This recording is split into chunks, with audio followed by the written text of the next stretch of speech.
Hey, what's up guys? Welcome back to my channel. So for this video, I'll be sharing how I save money in New York City.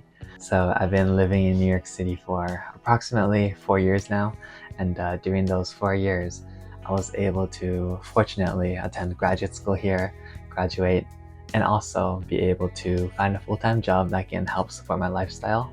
And during those years, I was also able to, search for ways and also, figure out ways to help save myself money while living in the city. So I'll be using this video to help to share it with you all, and I hope you guys find it useful. And a little bit of disclaimer that these tips or ways that I'm gonna introduce mainly are based on my own circumstances, so it might not be applicable to you, so please keep that into consideration. The first thing I want to talk about is rent.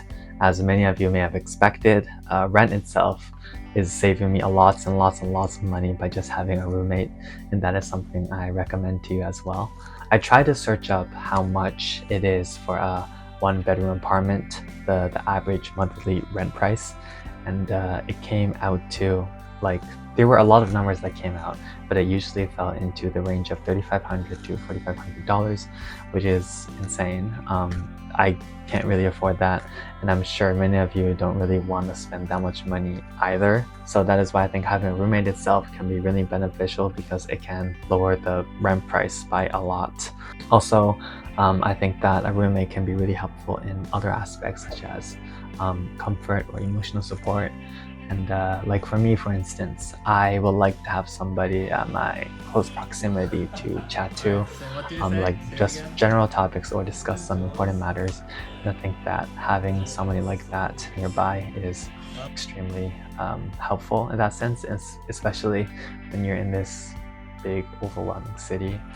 And another thing is, there's really not a need to actually live in Manhattan. You can live in other boroughs as well, such as like Bronx, Brooklyn, Queens. And like right now I'm living in Queens. I'm sure the same style apartment in Manhattan will be most likely expensive than the one I'm living right now. So that is something that you could also keep in mind of. The transportation system, the MTA here, is really good getting you to the place you want to go to. So that is something that you can also consider, where you just live outside of Manhattan. Just commute to Manhattan the times when you need to. Next up, I want to talk about utilities. So I would try my best to get my residence to cover as much utilities as much as possible. So for instance, personally for me, my apartment covers water and gas, so I don't have to really stress about it, which is great. And then we also have amenities such as like gym and pool, so I can avoid like membership fees on these, which end up save lots of money. But unfortunately, our apartment does not cover electricity and internet. But we try our best to like be open-minded about like our options in these areas. At first, we signed up for a certain vendor for internet, for instance, where we were cool with it because it was a cheap price. But then we were always open-minded and aware of like deals going on around us to switch vendors. And when we first moved in, we're still on in October, November, we're on our first vendor, but starting from December, we found out that Verizon had a really insane Black Friday deal going on, which to this day still blows my mind. But to summarize, in addition to the great service they have, they also gave us like a $200 worth of Amazon gift card, $150 worth of Verizon gift card, 6 months of Disney Plus, and also Xbox, which is insane. I'm still shocked. But yeah, overall, just by like thinking about that, like net or the overall value provides is much better than the vendor we had at that time for our internet. So that is why we just switched it right away.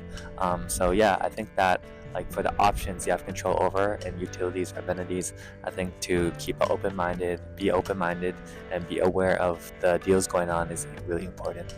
Now let's talk about transportation. So I personally think that transportation in the city is really expensive if you take Uber, taxi, or Lyft.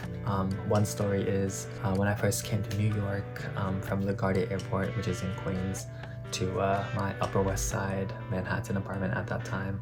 The taxi ride was just 25 minutes, and they charged me $65, which is insane. That is why I think it might be best to like avoid it to save some money. But under certain circumstances, such as like let's say it's dangerous outside, or it's like a bad weather, or it's really dark, or it's just more convenient in certain situations, I suggest you take those options. But generally, I would say that taking a train, a bus, or just city biking might be a better option. The train and the bus, they're really convenient. They have stations all throughout the city, all throughout the boroughs, and it's only $2.90 per ride. So I think it's a really great option to use. And the second one is city biking, which is one of my personal favorites. I'm a bit of an avid biker, so my kind of like default like I guess vehicle to take to get to the location I want to is city bike. So I like almost city bike all the time, and I'm saving lots of money from that. The membership is $200 a year, which is like really good, especially if you use it a lot. And there's also a program called Angel Points where you can collect a certain number of points, and then for each month, and you can extend your membership basically. So yeah, I've been using that to save lots and lots of money. So overall, yeah, I think that there are really great options such as city bike, bus, and train to get around the city to save some money. Next up, I want to talk about minimize shopping. It's New York City. Generally, it's like more expensive than other places in the world. So I think that try to minimizing like the frequency of shopping is really important. I'm the type of person who tries to not spend something, like especially clothes, unless I like really need to. I usually wait for really great deals, such as like Black Friday deals or end of year deals, where the merchandise is on a huge discount. I also don't really like to eat out that much. I try to save that much money as well because restaurants can be really expensive too. And unless it's a really special occasion, I try to like eat at home, or if I have to eat out, I try to go to like healthier alternatives at like cheaper prices, like such as like Chipotle or like Halal Cart.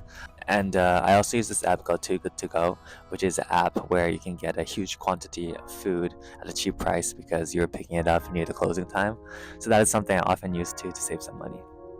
Next up, I'm gonna talk about water bottle. So in New York, water bottles are expensive.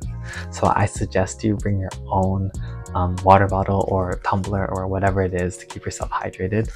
My personal favorite is this one right here. It's a white Yeti tumbler. This boy keeps me hydrated all the time. And yeah, like right now, everywhere, every water bottle is expensive in New York City. For instance, halal carts, due to inflation, it went up from $1 to $2, which is crazy. And then other places like stores, such as like CVS or Dwayne Reed, it's also roughly $2, or it may actually be more than that, to be honest. So yeah, I highly recommend you bring a water bottle wherever you go, and I promise you it can save you lots and lots of money. Finally, don't overload yourself with like memberships and activities. I know it's New York City. I know there's a lot of opportunities and classes out there. There's so much stuff you can learn. But I think unless you're extremely committed, I don't think there's really a need to actually be like in those classes. Like there's a lot of stuff you can learn online, such as like photography or like languages, new languages. For me personally, I stay at home and learn like Spanish, maybe until I reach like a really like I guess like advanced or like the next level, or a level where I need somebody to help me improve my Spanish. And I most likely I will stay at home and continue learning. But boxing, for instance, I need to be in the gym because I will need a sparring partner, and I really want to perfect my technique, and I'm really committed to do that. I go there 3 times a week now, 2 hours each day. So I am really there to actually like learn and get better. I think in that case, it's really worthwhile to sign up for membership. I also think that ultimately, I think health is really important. So I think that your like fitness and what you eat basically are 2 important aspects that's really worthwhile to spend money on. So to eat healthy and also to work out or exercise. So yeah, overall, unless it's like really, I guess necessary, or you're really, really committed, I think there's not really a need to like sign up to too many memberships. And that concludes the principles I personally follow to save money in New York City. I hope this video was helpful, and I hope it was useful for some of you out there. Thank you guys so much for watching. I hope to see you guys in the next video.